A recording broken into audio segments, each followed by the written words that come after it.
Hi friends, welcome to my channel. நம்ம ஊர்ல காமனா கிடைக்கக்கூடிய பழம் வாழைப்பழம். அதுக்கு நன்மைகள் இருக்குதா, அதை சாப்பிடலாமா சாப்பிடக்கூடாதா, யாரெல்லாம் சாப்பிடலாம் யாரெல்லாம் சாப்பிடக்கூடாது, அதை பத்தி ஒரு பதிவு தான் இந்த வீடியோ. ரொம்ப முக்கியமான விஷயம், யார் சாப்பிடக்கூடாதுன்னு ஃபர்ஸ்ட் தெரிஞ்சுக்கலாம். இந்த வாழைப்பழத்தை பொறுத்த வரைக்கும் நீங்க பாத்தீங்கன்னா அது ஹை கேலரி ஃப்ரூட். அதாவது அதுல கார்போஹைட்ரேட்ஸ் அப்படிங்கறது அதுல ரொம்ப அதிகமா இருக்குது. அதாவது சுகர் இருக்கிறவங்க, சுகர் பார்டர் லைனுக்குள்ள இருக்கிறவங்க இவங்கெல்லாம் இந்த பழத்தை சாப்பிடக்கூடாது. ஏன்னா எந்த ஒரு கார்போஹைட்ரேட்ஸ் இருக்கக்கூடிய பழம் சாப்பிட்டாலும், கார்போஹைட்ரேட்ஸ் இருக்கக்கூடிய உணவுப் பொருட்கள் சாப்பிட்டாலும் குளுக்கோசின் ரெஸ்பான்ஸ் உடம்புல அதிகமாயிரும். அது மட்டும் இல்லாம இந்த சுகரோட லெவல் உடம்புல அதிகமாகிறதுக்கான வாய்ப்பு இருக்குது. ஸோ அதனால வாழைப்பழத்தை அவங்க தவிர்க்கணும். ரெண்டாவதாக, வெயிட் குறைக்கணும்னு நினைக்கிறவங்களும் இந்த வாழைப்பழத்தை தவிர்க்கிறது கொஞ்சம் நல்லது. அடுத்ததா, யாரெல்லாம் சாப்பிடலாம் அப்படின்னு சொல்லி பார்த்தோம்னா, யார் வேணும்னாலும் சாப்பிடலாம். சின்ன குழந்தைங்கள்ல இருந்து வயசான பாட்டி தாத்தா வரைக்கும் யார் வேணும்னாலும் சாப்பிடலாம். முக்கியமா நீங்க ஒரு எக்ஸசைஸ் பண்றவங்களாக இருந்தோம், அதாவது ஜாக்கிங், ஜிம் போறது எதுவாக இருந்தாலும் சரி, எக்ஸசைஸ் பண்றவங்க இருந்தா நீங்க கண்டிப்பா இந்த வாழைப்பழத்தை சாப்பிட்டே ஆகணும்.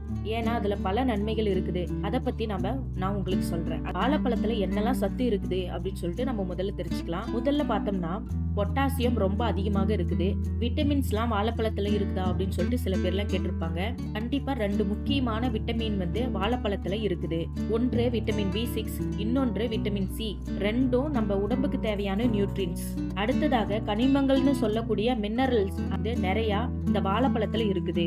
என்னங்கறத நம்ம இப்ப தெரிஞ்சுக்கலாம். முதல்ல மாங்கனீஸ், மெக்னீசியம், மூன்றாவதாக காப்பர், கடைசியாக பயோட்டின் அப்படின்னு சொல்லக்கூடிய ஒரு பொருள் இருக்குது. முடி வளர்றதுக்கு ரொம்ப உபயோகமா இருக்கக்கூடிய ஒரு பொருள் தான் இந்த பயோட்டின் பொருள். இந்த வாழைப்பழத்தை சாப்பிடறதுனால என்ன நன்மைகள் அப்படின்னு நம்ம தெரிஞ்சுக்கலாம். முதல்ல நம்ம மூளைக்கு ரொம்ப ஊட்டச்சத்து கொடுக்கக்கூடிய ஒரு பொருள் வாழைப்பழம். ஏன்னு கேட்டீங்கன்னா, வாழைப்பழத்துல ட்ரிப்டோஃபான் அப்படின்னு சொல்லக்கூடிய ஒரு அமினோ ஆசிட் இருக்குது. அது நம்ம மூளையில செரட்டோனின், டோபாமைன் 2 முக்கிய அப்படிங்கிற ஒரு ஹார்மோன்ஸ் சுரக்கக்கூடியது. அது ஹாப்பி ஹார்மோன்ஸ் அப்படின்னு சொல்லுவாங்க.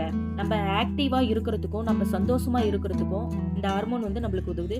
ஸோ ஆக்டிவா இருக்கிறதுக்கும், நம்ம சந்தோஷமா இருக்கிறதுக்கும் எல்லாத்துக்குமே ரொம்ப தேவையான ஒரு ஹார்மோன் இந்த செரட்டோனினும் டோபாமினும். ஸோ இதை சரியான அளவுல சுரக்க வைக்கிறதுக்கு இந்த வாழைப்பழம் ரொம்ப உதவியாக இருக்குது. ரெண்டாவது, எலும்புகளுக்கு ரொம்ப நல்லது பண்ணக்கூடிய ஒரு பழம். ஏன்னு கேட்டீங்கன்னா, அதுல மெக்னீசியம், மேங்கனீஸ் அப்படின்னு சொல்லிட்டு 2 விஷயங்கள் இருக்குது இல்லைங்களா. அது ஸ்கெலிட்டன் சிஸ்டமை ஸ்ட்ராங்கா வச்சிருக்கிறதுக்கு ரொம்ப உதவியா இருக்கும். மூன்றாவதா, நம்ம குடலுக்கும் நம்ம வயிற்று பகுதியில இருக்கக்கூடிய ஆர்கான்ஸுக்கும் ரொம்ப நல்லது. ஏன்னா அதுல நார்ச்சத்து ரொம்ப அதிகம். நார்ச்சத்துக்கள் என்ன பண்ணுனா, தேவையில்லாத பொருட்கள் எல்லாத்தையும் அது வெளியேற்றிடும். அந்த கழிவுகளை வெளியேற்றதுனால நம்ம குடலும் மற்ற அது சம்பந்தப்பட்ட உறுப்புகளும் சீராக செயல்படுவதற்கு ரொம்ப உதவியாக இருக்கும். நாலாவதாக, நம்ம உடம்புல ரத்த ஓட்டம் நல்லா இருக்கிறதுக்கும், நம்ம உடம்புல சர்க்குலேட் சிஸ்டம் சீரா செயல்படுவதற்கும் இந்த பொட்டாசியம் அப்படிங்கிற ஒரு விஷயம் தான் இந்த வாழைப்பழத்துல இருக்குது. அது ரொம்ப உபயோகமா இருக்கும். அஞ்சாவதாக, நம்ம சர்மம் அழகா இருக்கிறதுக்கு ஒரு கொலாஜின் அப்படிங்கிற ஒரு விஷயம் தான் தேவைப்படும். அந்த கொலாஜின் தன்மை இந்த வாழைப்பழத்துல இருக்கக்கூடிய விட்டமின்ஸையும் மெயின்டைன் பண்ணுது. ஸோ அதனால உங்க சர்மம் நல்லா இருக்கிறதுக்கு வாழைப்பழம் ரொம்பவும் உதவியாக இருக்கும். கடைசியாக பாத்தீங்கன்னா, ரொம்ப முக்கியமான விஷயம், நான் ஏற்கனவே சொன்ன மாதிரி, நீங்க ஒரு விளையாட்டு வீரராக இருந்தாலோ, உங்களுக்கு எக்ஸசைஸ் பண்ற பழக்கம் இருந்தாலோ, உங்கள் தசைகளும் மூட்டுகளும் நல்லா ரெக்கவர் ஆகுவதற்கு, அதாவது நீங்க எக்ஸசைஸ் பண்ணி முடிச்சதுக்கு அப்புறமா நல்லா சீரா ரெக்கவர் ஆகிறதுக்கும், நல்லா திடமாக்குவதற்கும் இந்த வாழைப்பழம் ரொம்பவும் உபயோகமா இருக்கும். ஏன்னா மேங்கனீஸ், மெக்னீசியம் இதுல இருக்குது. ஸோ இந்த பதிவு மூலியமாக உங்களுக்கு கரெக்டான பதில் தெரிஞ்சிருக்கும். ஓகே ஃப்ரெண்ட்ஸ், இந்த வீடியோ உங்களுக்கு பிடிச்சிருச்சுன்னா லைக் பண்ணுங்க, ஷேர் பண்ணுங்க, மறக்காம நம்ம சேனலை சப்ஸ்கிரைப் பண்ணுங்க.